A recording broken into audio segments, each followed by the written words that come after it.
Dice así Lucas 7, en el versículo 18. Dice, los discípulos de Juan le dieron las nuevas de todas estas cosas, y llamó Juan a 2 de sus discípulos, y los envió a Jesús para preguntarle, ¿eres tú el que había de venir, o esperaremos a otro? Cuando pues a los hombres vinieron a él, dijeron, Juan el Bautista nos ha enviado a ti, para preguntarte, ¿eres tú el que había de venir, o esperaremos a otro?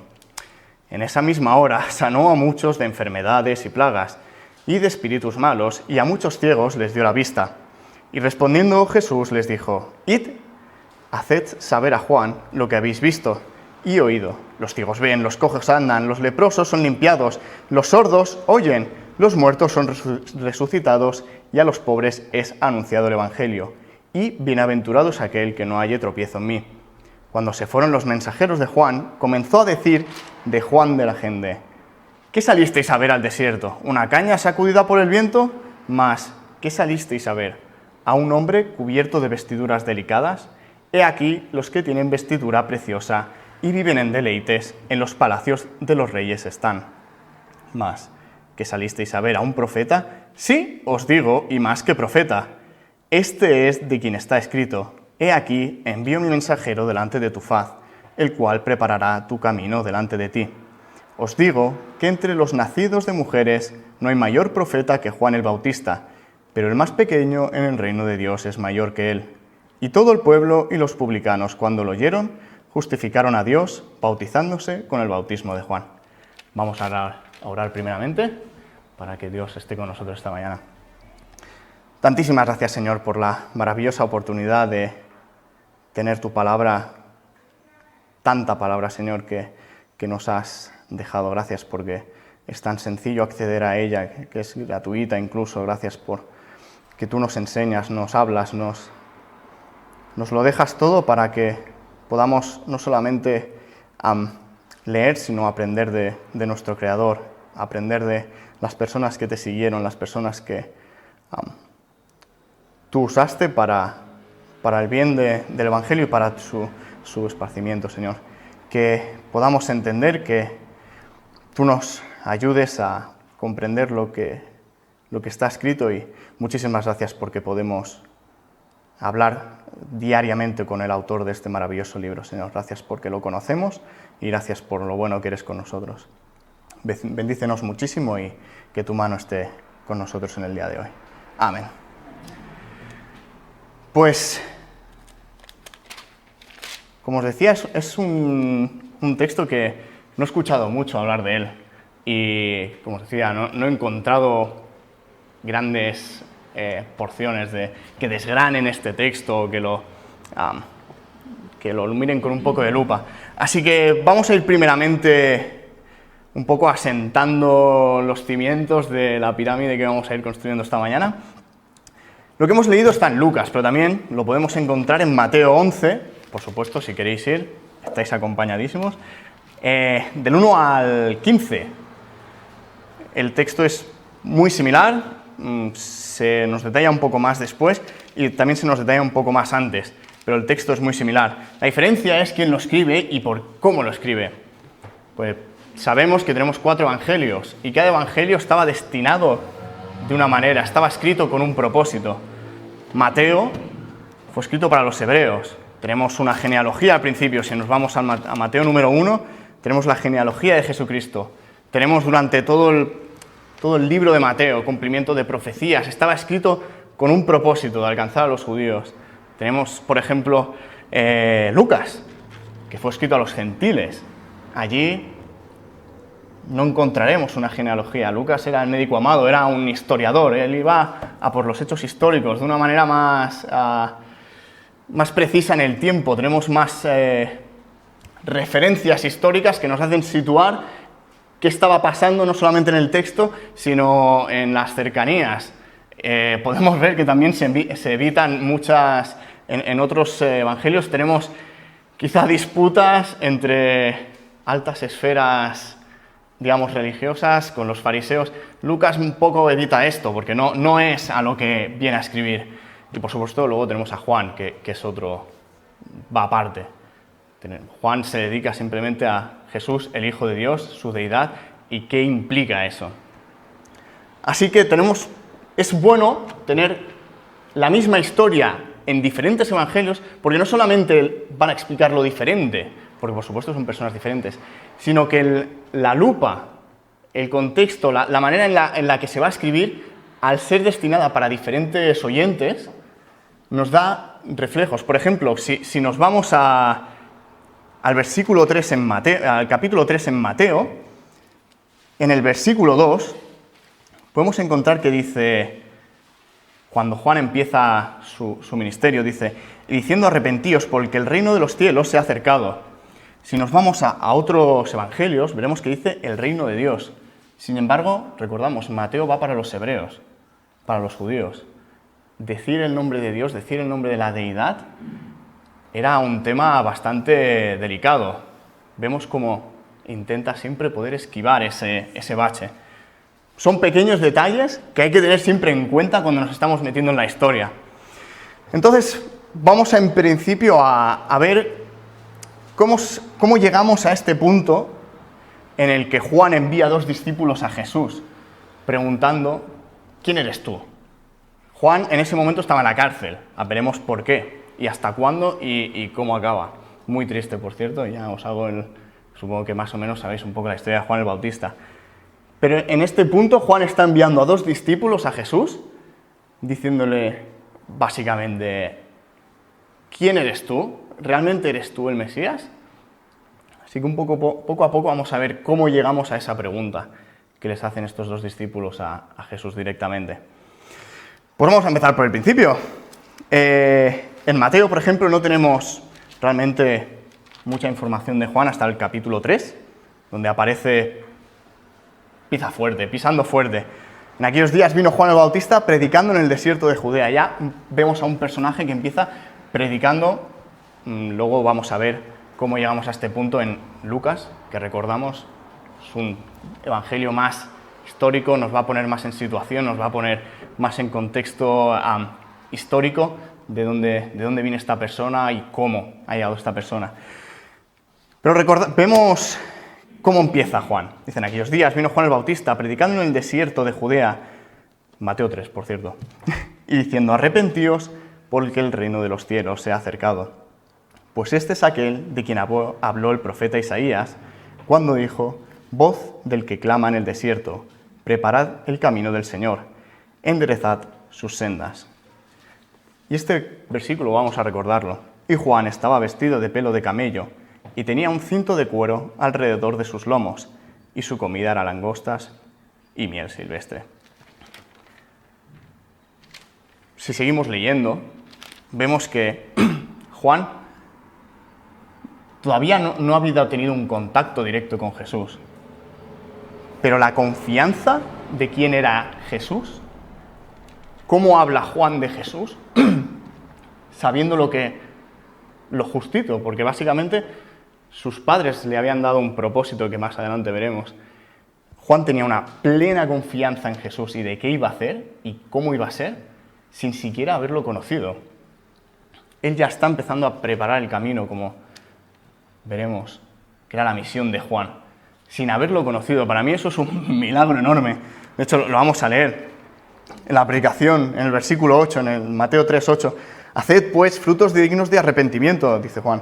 Y no penséis decir dentro de vosotros mismos, Abraham tengo por padre, porque yo os digo que Dios puede levantar hijos a Abraham aún de estas piedras. Y ya también el hacha está puesta a la raíz de los árboles, por tanto, todo árbol que no da buen fruto es cortado y echado en el fuego. Yo a la verdad os bautizo en agua para arrepentimiento, pero el que viene tras mí, cuyo calzado no soy digno de llevar, es más poderoso que yo. Él os bautizará en Espíritu Santo y fuego. Su aventador está en su mano y limpiará su era, y recogerá su trigo en el granero y quemará la paja en fuego que nunca se apagará. Sin conocerlo a Jesús, ya estaba prácticamente diciendo, viene alguien detrás mío que literalmente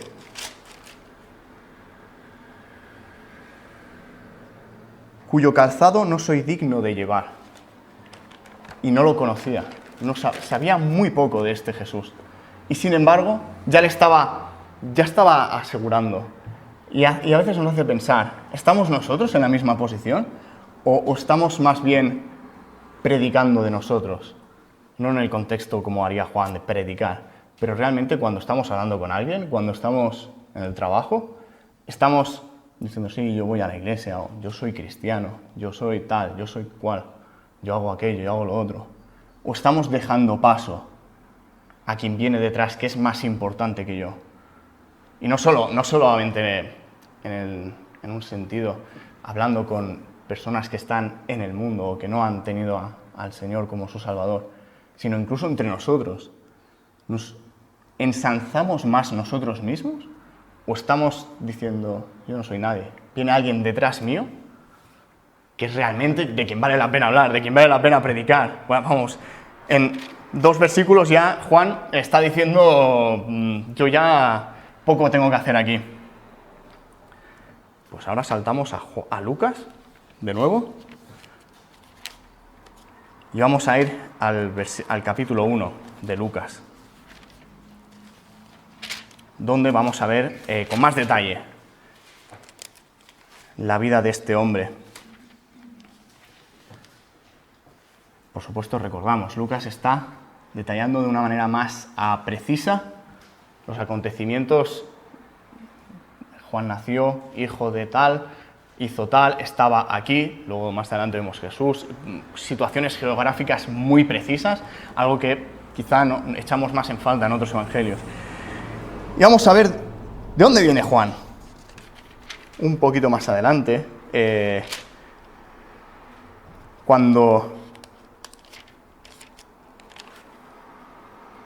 se da el anuncio de que Juan va a nacer y qué propósito va a tener Juan, dice en el capítulo 1, en el versículo 66, y todos los que las oían las guardaban en su corazón, diciendo, ¿quién pues será este niño?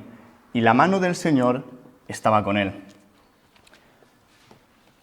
No solo es quién era Juan, sino como dice el versículo 66, y la mano del Señor estaba con él. Si por Juan fuera, si por Zacarías y Elizabeth fuera, si por mí fuera, si por alguien de aquí fuera, pocos seríamos. Si no tenemos ese último factor, y la mano del Señor estaba con él. Es que no podríamos hacer nada. Seríamos una persona más que nace y puede hacer buenas obras y incluso siendo cristiano, y puedes estar haciendo mucho fruto, pero si la mano del Señor no está con nosotros, si no nos dejamos, si no nos apartamos, si realmente lo único que miramos es lo que hacemos, caerá en vano.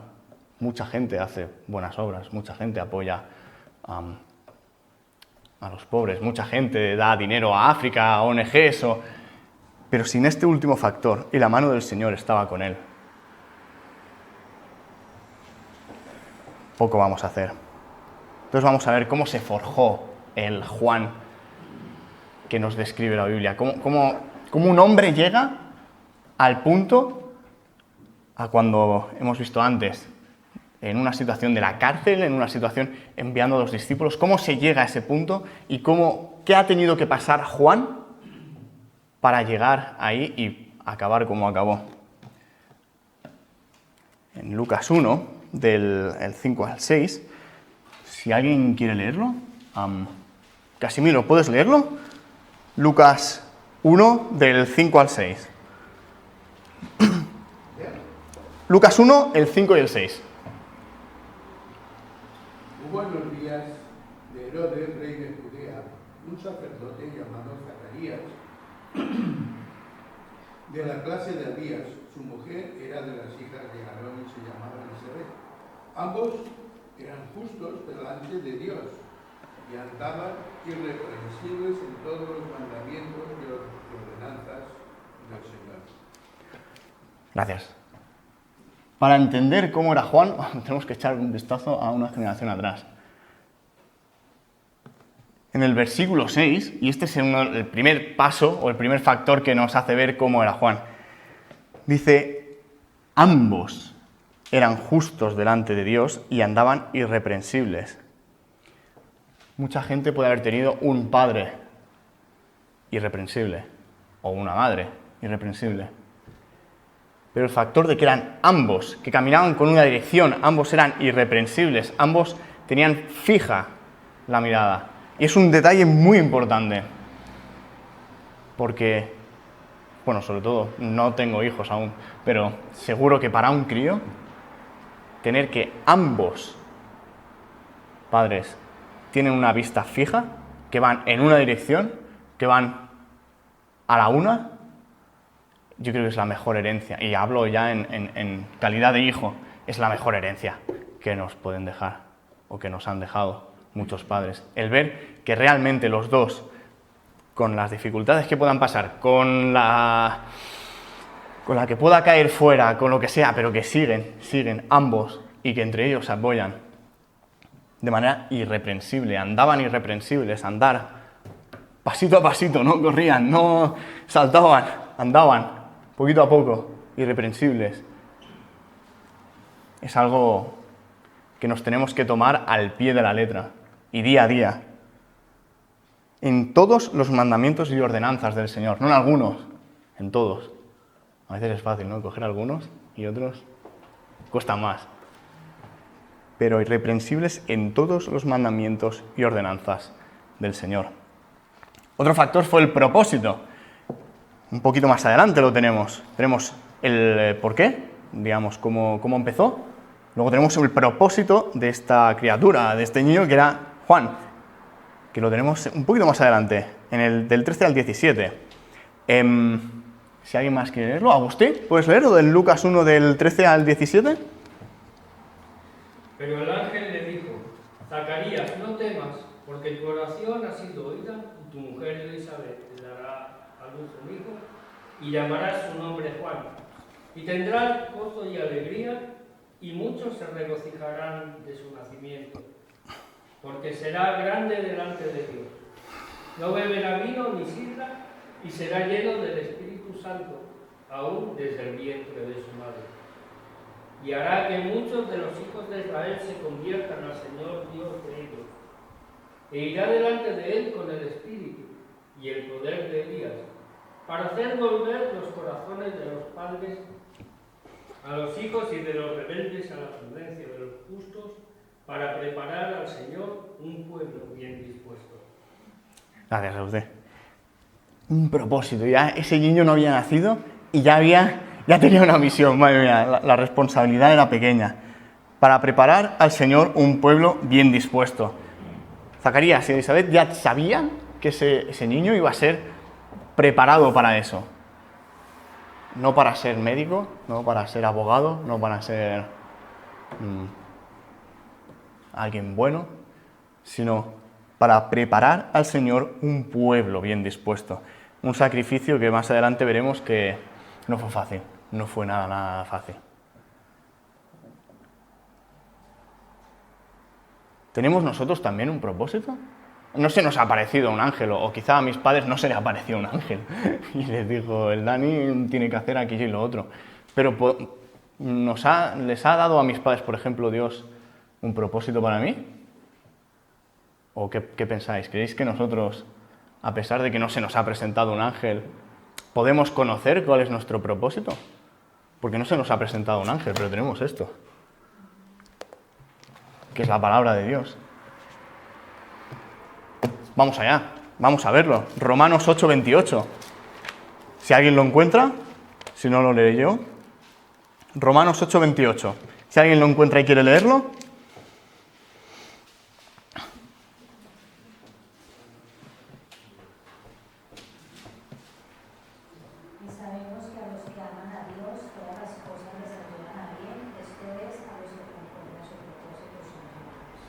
Los que aman a Dios, todas las cosas les ayudan a bien. Seguimos, Efesios 2:10. Otra vez, quien quiera encontrarlo, o sea, quien lo encuentre, adelante.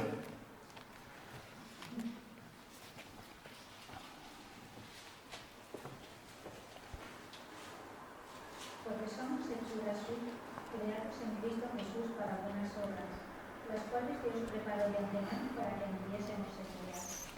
Criados en Cristo Jesús para buenas obras, para que anduviésemos en ellas. Otro propósito. No es que solo tengamos uno como Juan, sino que la lista es larga. Vámonos al Antiguo Testamento, Isaías 43:7.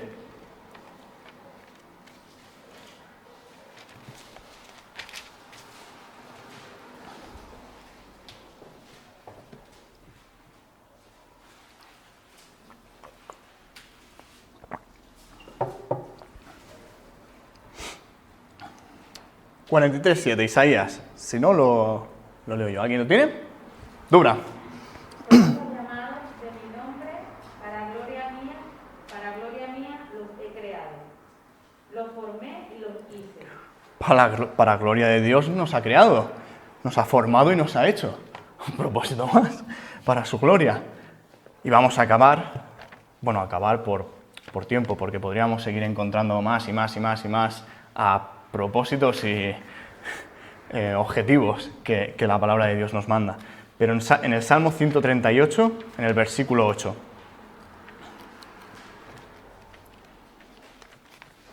Salmo 138, 8.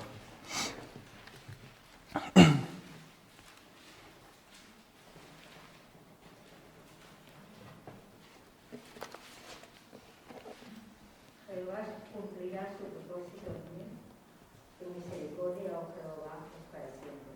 No desampares la obra de tu mano. No solo es que tengamos un propósito, sino que aquí David escribe que Jehová lo hará cumplir.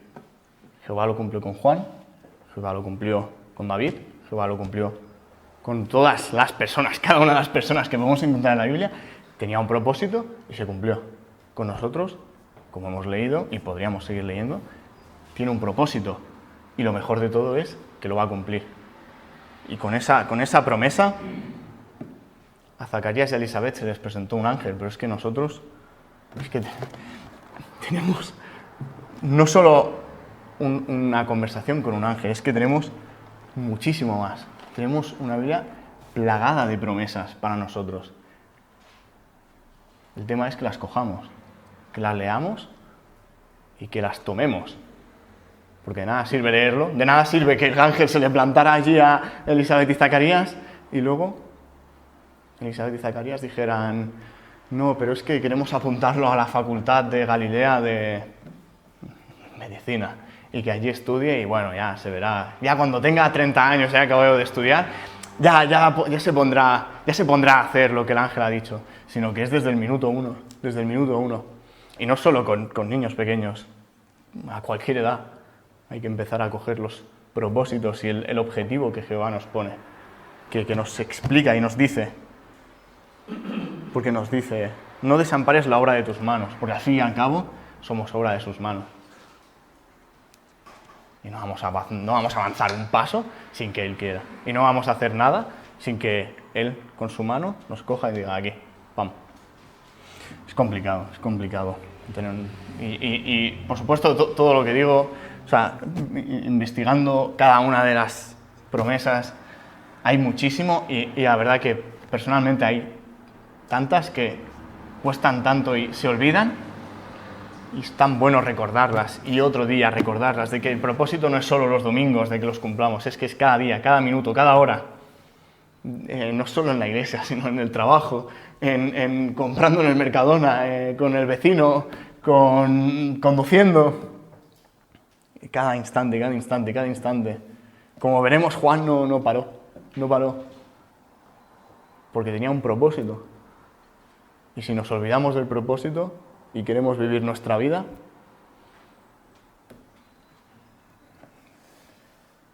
vamos a seguir otra vez con Juan. Vamos a volver a Lucas, de nuevo, porque ahora tenemos el crecimiento de Juan, que hemos leído, que Juan creció en el desierto, un lugar muy curioso. Muy curioso.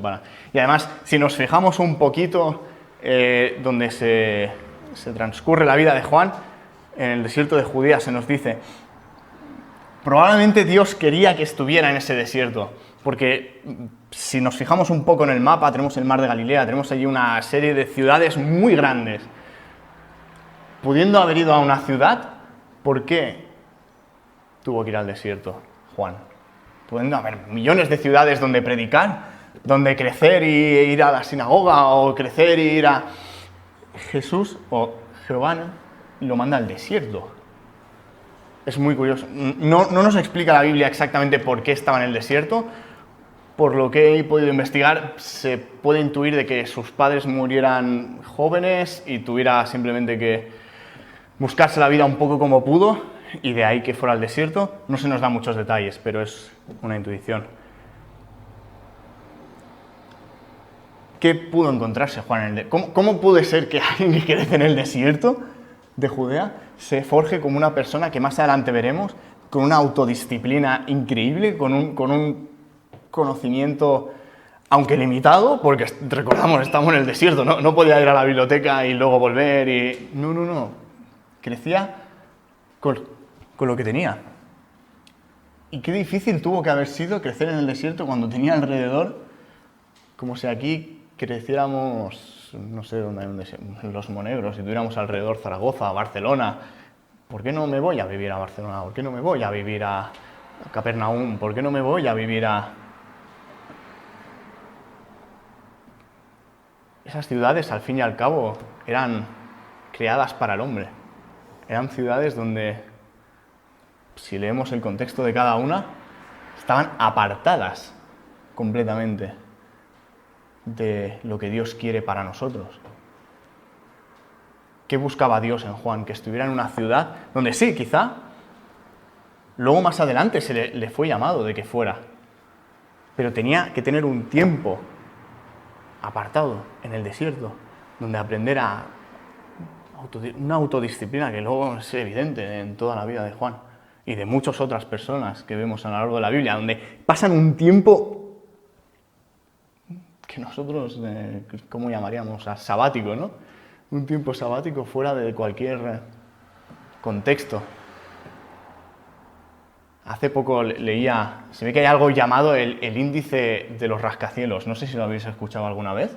Es súper curioso. Parece ser que cada vez que se bate un récord del edificio más alto del mundo, es como un precedente de que viene una crisis.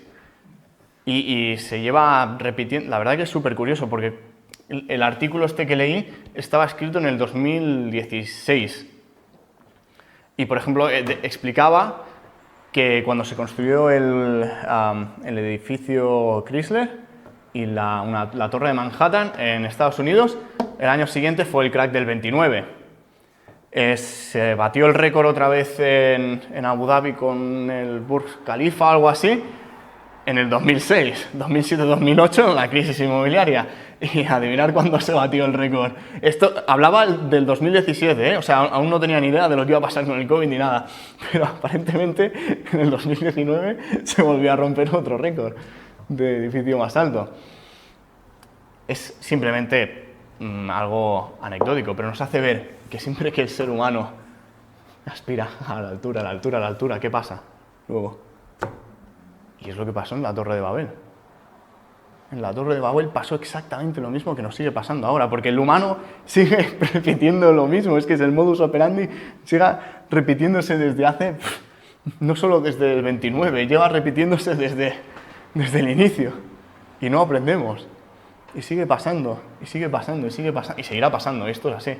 Cuanto más alto el ser humano quiera llegar, más alta va a ser la caída, y peor, más daño se va a hacer, y no... Un mundo sin Dios, esto no lo ve, simplemente querían, como en la Torre de Babel, exactamente igual, querían alzar los ojos a los cielos. Y Dios, es que es muy curioso, en la Torre de Babel dice, y Jesús como que miró hacia abajo, fue a pasear, como diciendo, quieren hacer aquí una torre inmensa y yo los miro así desde abajo. Y es que pasa lo mismo hoy en día. Nosotros nos queremos tantísimo, vivimos en muchísimos lujos, tenemos un coche y es bueno y usarlo para Dios, tenemos nuestra casa, tenemos nuestras cosas y a veces cuesta mucho desarraigarse de eso. Aprendamos de Juan, ¿no? Que vivió lejos de todo eso con un propósito, alrededor de ciudades inmensas, como el coste, ¿no? de querer vivir fuera de un espejo, de mirarnos siempre a nosotros mismos, de halagarnos, de que es lo que hoy en día es lo que se lleva del la autoayuda, ¿no? El coge el bien que hay en ti, ostras, tú eres el mejor y tal. Alejémonos de eso, de que nosotros lo único que tenemos que hacer es, estamos aquí para dejar paso, básicamente.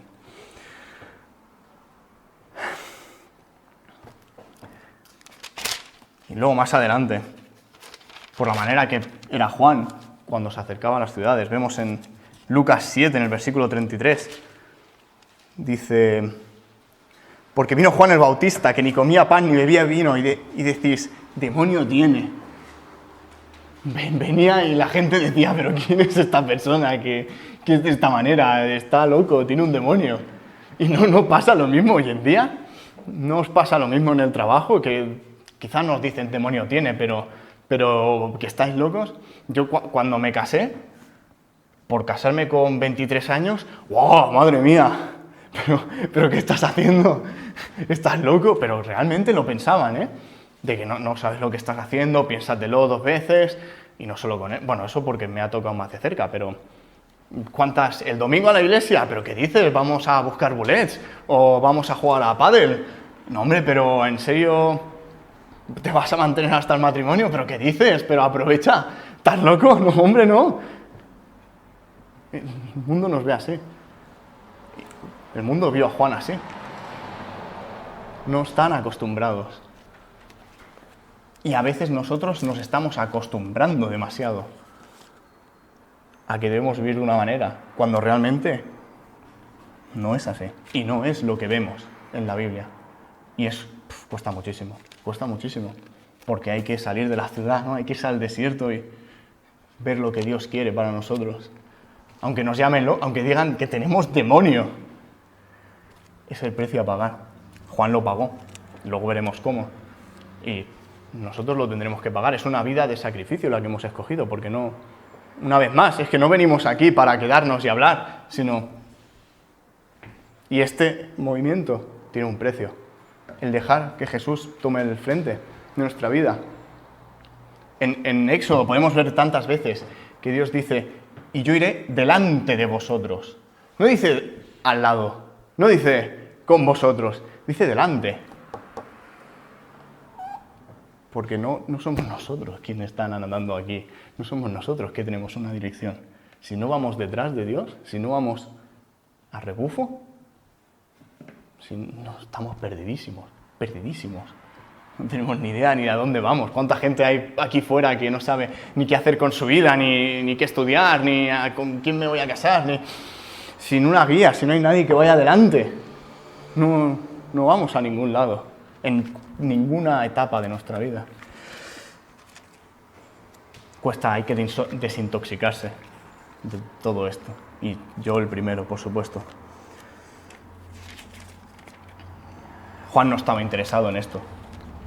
Juan no estaba interesado en el lujo que podía tener, pequeño, porque eran tiempos más humildes, ¿no? Pero el lujo que podía ser, no lo sé, tener una casa. O se nos ha dicho en el versículo 4 que era alguien que comía langostas, insectos, que se vestía con ropas humildes. No era alguien que venía con no sé, Giorgio Armani, ¿no? Que venía a la ciudad como, wow, el forastero, ¿no? Como ahora cuando vienen a veces a americanos y tal, que vienen súper formales, que no digo que esté mal, al contrario, cuanto más nos duchemos siempre. Pero no sé, me imagino a Juan como un poco desaliñado, ¿no? Como, a lo mejor si entrara alguien así a la iglesia, o si yo hubiera venido y así, a lo mejor me mirabais de otra manera, ¿no? Pero es eso, ¿en qué estaba interesado Dios? ¿En lo que comía Juan? ¿En cómo vestía?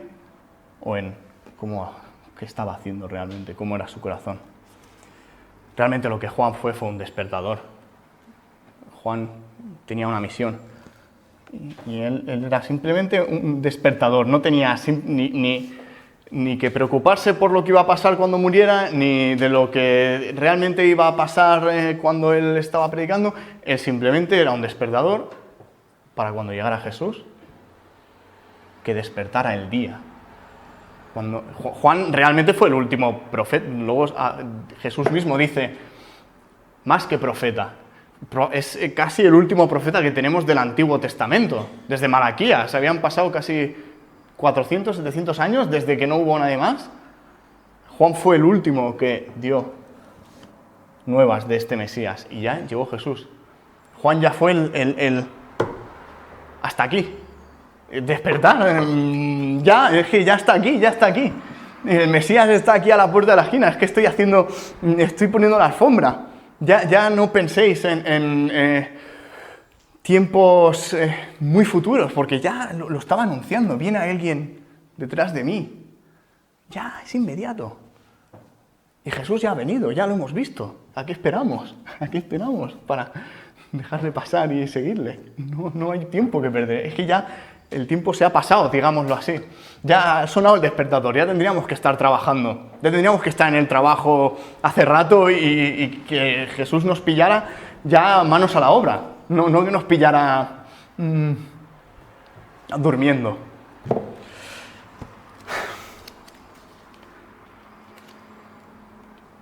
Volvemos un poquito para atrás, en Lucas 3, en el versículo 18. Si alguien más quiere leerlo. Marc, ¿quieres leer Lucas 3, 18?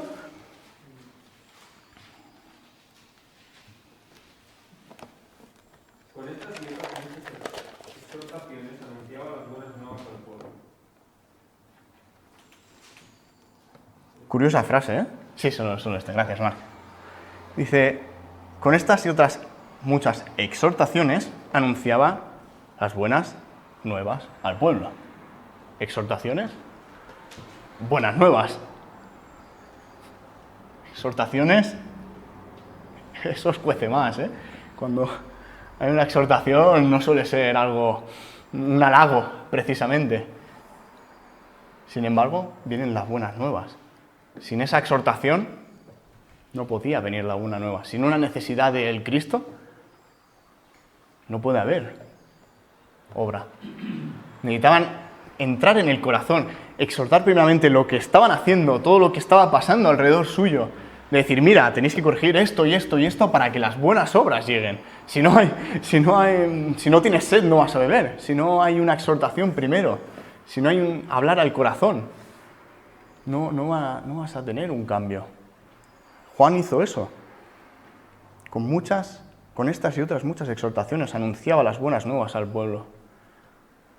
No anunciaba las buenas obras de tranquilos, que no pasa nada, que ya ha llegado Jesús, vamos a hacer fiesta, que está todo bien, tranquilos, poneos guapos, que ya viene Jesús. No era así. Y a día de hoy pasa lo mismo. A veces buscamos, ¿no?, esa alegría, y realmente es así. Es un gozo el que podamos estar detrás de Jesús, es un gozo. Pero para tener ese gozo, primero y durante, no hay que olvidarse nunca de mirar a uno mismo y de continuamente ser irreprensibles, como decían de Zacarías y Elizabeth. Día a día andaban de manera irreprensible. No nos olvidemos de esto nunca. No podemos, es lo mejor de ser cristiano, que nunca aprendes lo suficiente. Siempre estás aprendiendo, siempre estás encontrando algo nuevo, siempre encuentras una maravilla más de Dios, siempre ves una acción más de Dios en tu vida. No acaba nunca, es lo bueno. En cualquier otro campo, no sé, en el fútbol llegas a un tiempo que te retiras, en el trabajo llegas a un momento que te jubilas, se acabó. Pero es que con Cristo no pasa lo mismo. Aquí tenemos rangos de muchas edades y estoy seguro que todos nosotros cada día aprendemos algo nuevo. Estoy segurísimo. Y no llegaremos a un punto de, ya hasta aquí. Al contrario, cuanta más gente cristiana hablamos, mayores, y me explican que su gozo está cada día más arriba. Y luego habla con alguien del mundo, a ver qué te dice, con alguien mayor. Te contará historias de cuando era joven, pero ahora ya... ojalá tuviera 20 años otra vez, ¿no? Ojalá tuviera, me dicen, parientes cercanos que son mayores, ojalá pillara otra vez tus años, no sé qué. Pero si hablamos con alguien que realmente es hijo de Dios, la batalla sigue, el campo sigue, yo sigo teniendo gozo, yo sigo recibiendo de Dios. No acaba nunca, ¿no? Podría volver a esa edad pues para tener fuerzas, lo que sea, pero sigo aprendiendo, sigo buscando algo nuevo que aprender. Y eso es algo que solo Cristo nos da.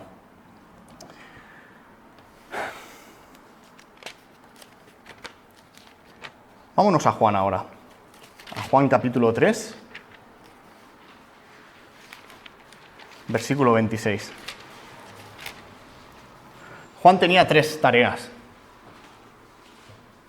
que fue despejar el camino, limpiarlo, como hacemos en el campo. Muchas veces que vamos al campo nos tira a trabajar, un día entero prácticamente es simplemente de quitar malas hierbas.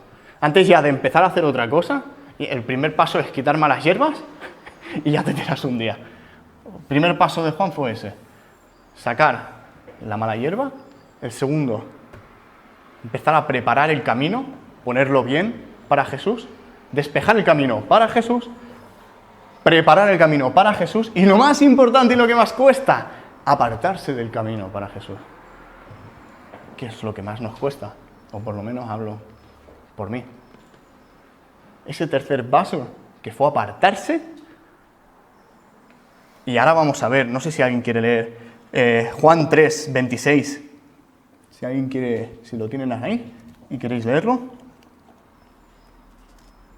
Y vinieron a Juan y le dijeron: Rabí, mira, el que estaba contigo al otro lado del Jordán, de quien tú diste testimonio, bautiza, y todos vienen a él. Ah, antes venían a nosotros, ¿y ahora? ¿Ahora nosotros qué? Nosotros ya no nos vienen a buscar. Oye, Juan, tú antes eras aquí el sheriff, ¿no? Eras el que llevaba el cotarro, ¿no? Se puede percibir ese celo. Pero la contestación de Juan es preciosa, es maravillosa. Porque le vienen... Es que además no eran cualquiera. Sino si vemos quiénes son, eran amigos, eran discípulos suyos. No eran cualquiera que le venía y les preguntaba eso. Eran gente que estaba con Juan. Y le dicen: Juan, oye, que antes venían a nosotros y ahora tú ya no pintas nada aquí. ¿Qué pasa? Y lo que dice Juan es que es maravilloso. En el 27, justo después, dice: respondió Juan y dijo: no puede el hombre recibir nada si no le fuere dado del cielo. Vosotros mismos me sois testigos de que dije: yo no soy el Cristo, sino que soy enviado delante de él. El que tiene la esposa es el esposo, mas el amigo del esposo, que está a su lado y le oye, se goza grandemente de la voz del esposo. Así pues, mi gozo está cumplido. Es necesario que él crezca, pero que yo mengüe. Mira, lo que dice Juan es brutal, es increíble. No cae en el: guau, pues tenéis razón, venga, vamos a cantarle las 40 a Jesús, que nos ha quitado un poquito el tronito. No dice eso. Dice: pero si es que es lo que hay que hacer. Estoy contento. Dice: se goza grandemente de la voz del esposo. Así pues, mi gozo está cumplido. ¿Estamos nosotros contentos con apartarnos?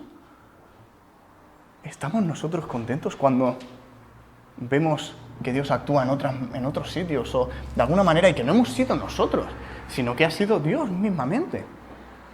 O Dios a través de otras personas. O podemos decir: buah, es que esto lo podía haber hecho yo mejor, ¿eh? Buah, es que esto me podrían haber llamado a mí, ¿no? O ahí pasa algo. Uf. El ejemplo de Juan es que es maravilloso. La actitud de Juan no sé, te deja boquiabierto. No es lo que nos topamos hoy en día, para nada. Y luego más adelante vemos que precisamente por ser así, probablemente tuvo muchos problemas. Y es algo que nos vamos a tener que acostumbrar y nos vamos a tener que acoger a ello. Herodes no se lo tomó muy bien. Bueno, en cierta manera, no vamos a mirar la muerte de Juan porque nos tiraríamos mucho rato. Pero no sé, a lo mejor Herodes lo escuchaba cuando Juan iba a predicar, pues a lo mejor, no lo sé, pasaba por allí su caravana y escuchaba porciones de lo que Juan decía y probablemente no le gustaba, y de hecho no le gustó, en concreto a su mujer. Y luego, bueno, vimos cómo acaba, ¿no? En un desenfreno de fiesta y tal, Juan acaba en una bandeja de plata. Ese fue el precio de apartarse del mundo. Porque Herodes no era un cualquiera, no lo sé, alguien que se puede encontrar por la calle. Era alguien importante y cuidadico con lo que dices delante de él. Cuidadito si sobre todo le estás diciendo algo. Bueno, ¿cuántos ejemplos hemos visto de que si tú dices algo contra el rey, si tú dices algo contra el presidente del gobierno, si tú publicas cualquier cosa, vas a tener consecuencias? Así que mucha gente simplemente o lo hace de una manera un poco así de engañada. ¿Cuántas veces lo hemos visto? Pero a Juan le daba igual. Juan estaba ahí para eso. Juan se había criado en el desierto, Juan había tenido una autodisciplina para llegar a ese momento de que se topa con Herodes y no le va a decir, bueno, Herodes, regular, ¿eh? Bueno, nos vemos mañana el domingo, sino que le planta cara. Y a veces me pregunto si yo hago lo mismo, por ejemplo, con mi jefe. Si hago lo mismo quizá con el presidente de la comunidad de vecinos. Si hago lo mismo con personas que quizá puedan estar por encima de nosotros y que no está bien lo que hacen. Y te puede jugar el empleo, te puede jugar que te miren mal, te puede jugar a que te pongan... Pero es el precio de dejarse apartar. Juan lo tomó, ese precio, no acabó bien. ¿Quién preferimos seguir el ejemplo? ¿De Juan o de Herodes? Pongamos en este caso, o de muchos otros que han sido callados cuando viene una fuerza superior o que viene alguien con más importancia y se callan. El tema es que Juan tenía unas raíces muy profundas. Dice, bueno, volviendo al pasaje en Lucas 7. Volvemos rápidamente. Dice Jesús de él, ¿qué salisteis a ver al desierto? ¿Una caña sacudida por el viento? Una caña no tiene raíz. Una caña es enorme, eso sí, es muy grande. Es muy grande y es una plaga, básicamente. Tienes un montón donde quieras. Puedes toparlas. Vamos aquí al lado y seguro que tienes caña. Vas a cualquier país y vas a ver cañas, y muy grandes, pero harás así y se arrancará y a otra cosa. Juan tenía raíces. ¿Estamos nosotros siendo cañas que nos mueve el viento? Y según, si ahora hay que decir tal, pues me sacudo por este viento, ¿no? Y si me arrancan, pues vaya... Viene alguien y me arranca y yo no tengo fuerza, no me resisto. No he echado raíces.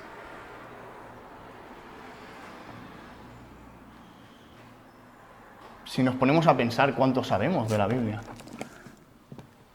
Si yo te digo que es el Pentecostés, ¿quién fue Ezequías? Mira, hoy justo lo hemos visto. Si yo te digo, dime un versículo donde se hable de la profecía mesiánica en el Antiguo Testamento. Si yo te digo, ordéname los libros del Nuevo Testamento.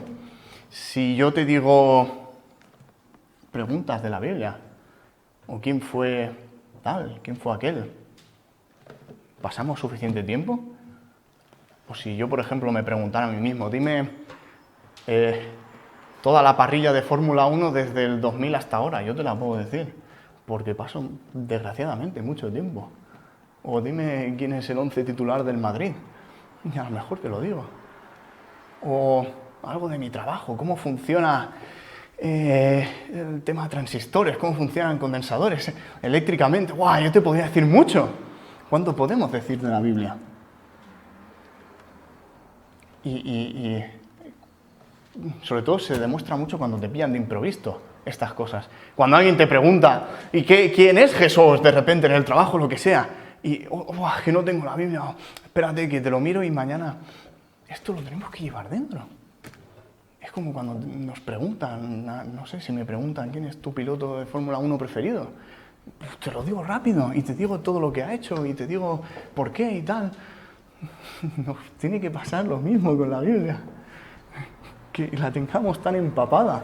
Es que Cristo murió por nosotros. No sé, Fernando Alonso no murió por mí. ¿Cómo es posible que me sepa cuántas carreras ha ganado? No sé, tantas cosas. Aquí hay un precio que nadie más ha pagado para que nosotros la cojamos y digamos, es que debería estar constantemente. Debería estar despertándome y me cuesta muchísimo despertarme y en vez de irme a desayunar, estarme 10 minutos con la Biblia. ¿Cuánto cuesta? Y el precio es que este tipo de pensamiento nos estamos amoldando a vivir en la ciudad, a vivir en el halago de uno mismo. Y es complicado, pero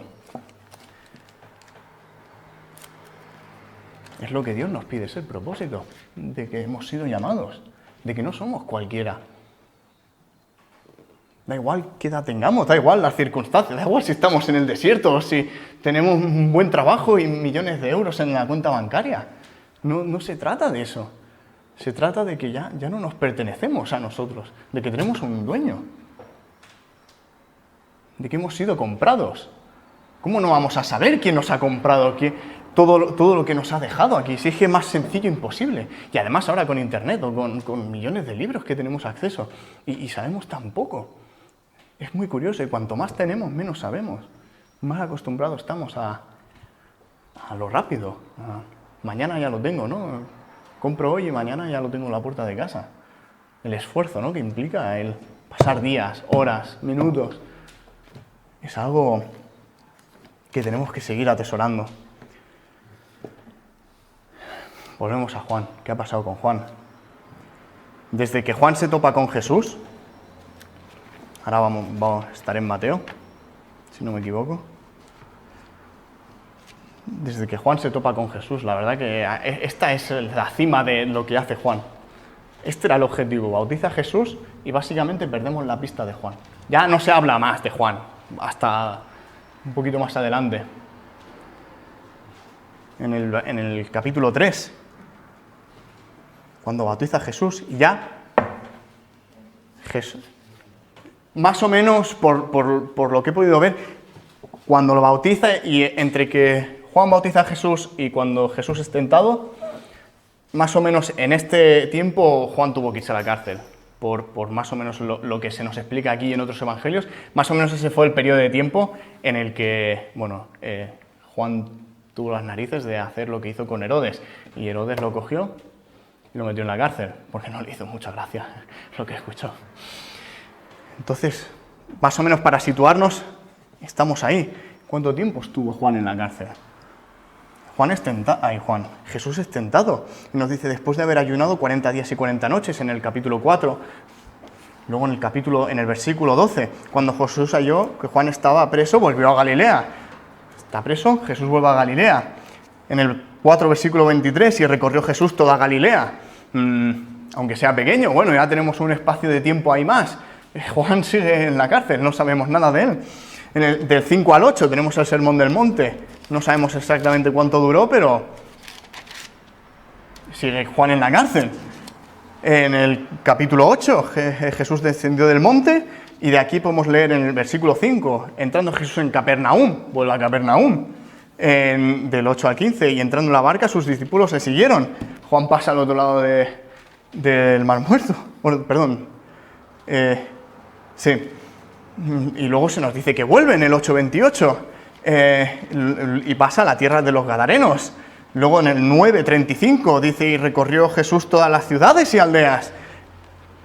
Pasa un buen tiempo. En el capítulo 10 se eligen los discípulos, se les da las misiones.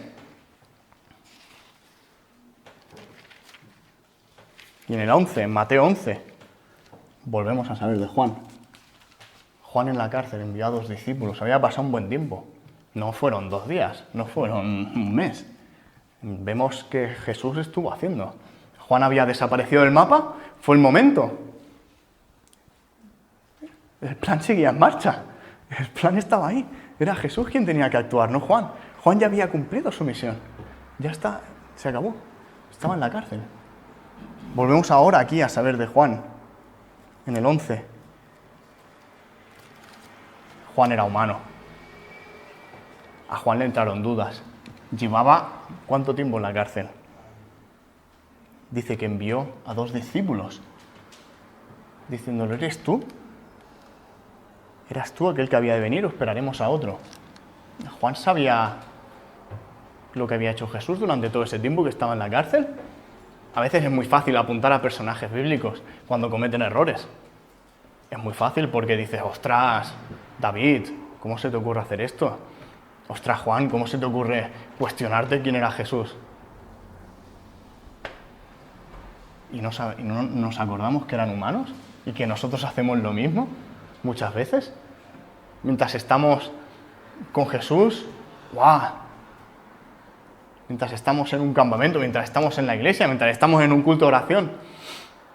Gracias a Dios. Y realmente podemos sentir que, ¡guau! Daría mi vida por nosotros. Pero cuando empieza la semana, pues imagínate si estuviéramos en la cárcel. Y por lo que veo más o menos, pues los discípulos podían mantenerle informado, podían ir diciéndole, pero Juan estaba en la cárcel. Juan no estaba ni en el desierto siquiera.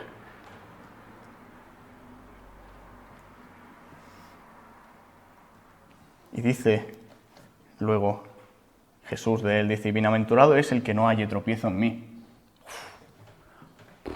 Se lo dijo con los discípulos delante. Esto se lo iban a decir luego a Juan.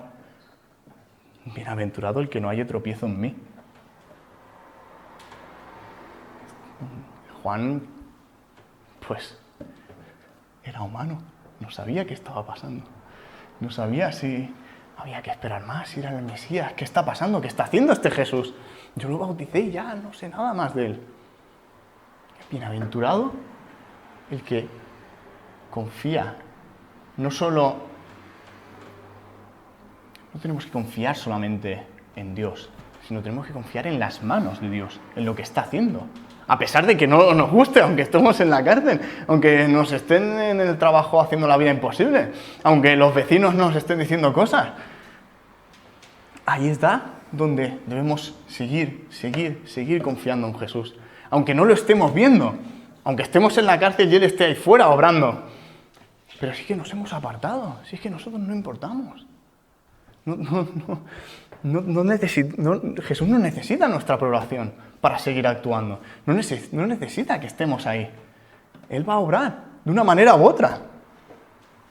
Es que sus planes son más grandes que lo que nosotros podemos hacer. Si es que nosotros haríamos nada comparado a lo que Él podría hacer. Él podría mover montañas, Él podría sacar piedras, hacer las piedras hablar. Si es que nosotros somos insignificantes. Y a veces nos creemos tan, ¿no? De que, tengo que hablarle del Evangelio a mi compañero del trabajo. Por supuesto, sí que tienes que hacerlo. Pero no esperes que seas tú con tu elocuencia o con tus maneras de hablar. Va a ser Jesús. Va a ser Dios. De la misma manera, si nos hallamos en pruebas. Juan estaba en la cárcel, estaba en pruebas. Juan estaba en un momento delicado. Luego más adelante vemos que sin él siquiera poder hacer nada, vienen y le quitan la cabeza, lo matan. La última vez probablemente que Juan vio a Jesús fue cuando lo bautizó. Madre mía, ¿cuánto había llovido desde entonces? Jesús ya se estaba proclamando por cuántas ciudades ya. Madre mía, ya lo hemos visto, desde que cuando envía Juan a sus discípulos, Jesús ya era conocido en muchas ciudades. La misión ya estaba en proceso. Tenemos que seguir confiando, aunque no lo veamos, aunque estemos en la cárcel, aunque estemos pasando por pruebas, que Jesús sigue ahí. Es que lo hemos leído, que Él cumple su propósito. Aunque estemos en la cárcel, aunque estemos pasando pruebas, aunque nos cueste, aunque el precio a pagar sea muy duro, pero es que eso es lo que hay. Es que es lo mínimo que podríamos hacer por quien murió por nosotros. Es lo mínimo. El apartarnos y decir, es que tendría que estar caminando a kilómetros de ti. Y nos da la oportunidad de no solamente estar cerca suyo, sino es que nos da su palabra. Podemos hablar con Él cada día. Tenemos hermanos alrededor nuestro que podemos hacer raíces entre nosotros y ser fuertes. Nos da esa oportunidad. Pero cuesta muchísimo. Y vendrán dudas y vendrán pruebas. Y no pasa nada. Jesús nos conoce. De hecho, después dice Mateo que los discípulos se van a hablar con Juan de todas estas nuevas que había hecho durante este tiempo. Y Jesús, ¿qué dice de Juan? Vamos, y ya casi estoy acabando. En Lucas 7, una vez los discípulos de Juan se van, ¿qué se pone a criticar a Juan? Ostras, mira que cuando ya se han ido, ¿no? ¿Os acordáis de estos discípulos? Pues era Juan, madre mía, ¿cómo puede ser que tenga dudas? Pero sí es que Jesús nos conoce. Dice Jesús de Juan, ¿qué salisteis a ver? A un profeta, sí os digo, y más que profeta. Este es de quien está escrito. He aquí envío mi mensajero delante de tu faz. Os digo que entre los nacidos de mujeres no hay mayor profeta que Juan el Bautista. Jesús nos conoce, sabe que somos débiles, que somos humanos. No nos va a machacar, no nos va a decir, hola, has vuelto a pecar, madre mía, otra vez ya, Dani, ¿no? Otra vez ya estás aquí en las mismas. Es que no es así, Jesús no funciona así. Es que lo podemos conocer, podemos ver cómo es Él. Lo que dice Jesús de Juan es increíble. Y bueno, no solo de Juan, sino cuántas personas durante toda la trayectoria de la humanidad han fracasado en algunos aspectos. Sin embargo, Jesús dice, mira a esta persona y aprende de ella, a pesar de que haya hecho X o lo otro. Pero su corazón, la manera en que me seguía, Jesús nos conoce porque nos ha creado. Jesús sabe quiénes somos. Es increíble, es increíble. Una vez nos damos cuenta de esto, de que Jesús, Dios, Jehová, está con nosotros, de que nos cuida y de que en este camino, ya para acabar, ayer en San Feliu, en donde vivimos, era la fiesta mayor y fuimos a una carrera, Emma y yo, de 8 kilómetros y, ostras, tú, cuando te adelantaban, la moral caía, ¿eh? Cuando veías que solo adelantas a los que andan, dices, no sé en qué posición me voy a quedar. Estamos corriendo una carrera y detrás nuestro vino Jesús. ¿Qué le vamos a frenar? ¿Nos vamos a quedar ahí en el camino, a nuestro ritmo? Pasito a pasito. O peor aún, nos vamos a hacer como una caña, nos plantamos aquí y la carrera sigue y yo me quedo aquí como una caña sacudida por el viento que pasan por los corredores, ¿no? Y la mueven un poquito. Vamos a hacer eso. Y dejar a Jesús aquí atrás, que no nos pueda adelantar. O nos vamos a apartar del camino. Aunque a veces implique de que para apartarnos tengamos que pasar por piedras o que no sea el mejor camino. O que no sea un camino de felicidad y sencillez y esta vida nos da muchas cositas que son muy atractivas. Y a veces preferimos, mira, aunque esté estorbando a Jesús, pero bueno, yo voy en mi caminito y mira, que venga detrás, que se apañe. O nos vamos a apartar y a lo mejor tenemos que saltar piedras o nos pillan zarzas, que es lo que nos pasa ahí. Pero es que el precio a pagar es minúsculo por el precio que tuvo que pagar Jesús por nosotros en la cruz. Nosotros solamente nos tenemos que apartar del camino, porque Él ya lo ha hecho todo, si es que ya ha ganado la carrera y nosotros no sabemos cuándo vamos a acabar la carrera. Es la única diferencia en una carrera normal y lo que esta vida es. Nosotros ayer sabíamos que eran 8 kilómetros, cuando ya llevábamos 5, 6, ya queda poquito. Pero es que nosotros no sabemos si estamos en el kilómetro 1, 3, 100, quedan 3 por delante, quedan 4, quedan 5, no lo sabemos, solo Jesús lo sabe. Y a lo mejor mañana el Señor dice, se acabó la carrera. ¿Qué has hecho? ¿Estabas plantado como una caña ahí? ¿O te pilla exhausto ya? ¿Te pilla que lo diste todo por Él? ¿O te pilla quizá viendo una carrera de Fórmula 1, o te pilla en el trabajo haciendo algo que no debes, o te pilla simplemente estando en casa, viviendo una vida. No tiene por qué tampoco ser una vida terrible, puede ser una vida muy buena, pero no te pilla corriendo, no te pilla yendo por pedruscos, no te pilla ayudando a otros. No, Jesús no te dice, se acaba la carrera y estás ya sudando y gracias Señor que has terminado ya porque es que esto es horroroso. No, estamos ya, veo allí un bar y me voy allí y bueno, la carrera ya seguirá. Yo me tomo un respirito. Que esta vida es muy difícil. Y seguir a Jesús ya ni te digo, madre mía. Hoy en día, a cualquiera que le digas que eres cristiano, ¿qué dices? Con 23 años, con 24, y te estás perdiendo todo esto. ¿En serio me lo estás diciendo? Venga, para allá, dejad de... va a ser difícil. Da igual la edad que tengas. Seguro que, yo no sé en qué situaciones estáis vosotros, pero cada uno tiene sus pruebas. No seamos como Juan, que pudo tener dudas. Muchísimas, seguro. Pero la ventaja es que Jesús nos conoce y no nos va a machacar.